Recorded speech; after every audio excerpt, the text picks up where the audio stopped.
तर रामराम मंडळी. तर मी शंकर. तर सगळ्यांना गुड मॉर्निंग. तर आपल्याला जायचं होतं सांगलीला, कारण सांगलीच्या साईटवर जरा जायचं होतं आपल्याला.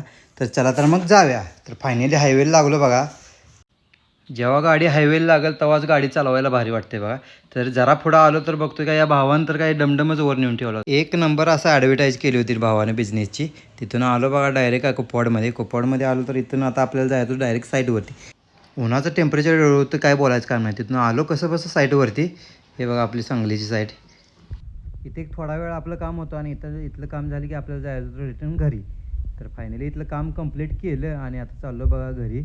घरी जाताना तर उन्हाचा एवढा तडाखा होता काय बोलायचं काम नाही. फायनली आलो बघा तानंगपाट्याला जरा थंड पिऊन घेतलं. आपल्याला घरातून पण कॉल आला होता, कारण यात्रेला जायचं होतं. कवठ्याची यात्रा होती. म्हटलं आलो चला म्हटलं आवरातवर. चला तर मग आता जाऊया. तुम्हाला आजचा ब्लॉग कसा वाटला नक्की कमेंट करून सांगा. तर आजच्या पुरता आपण इथंच थांबूया. तर थँक्यू.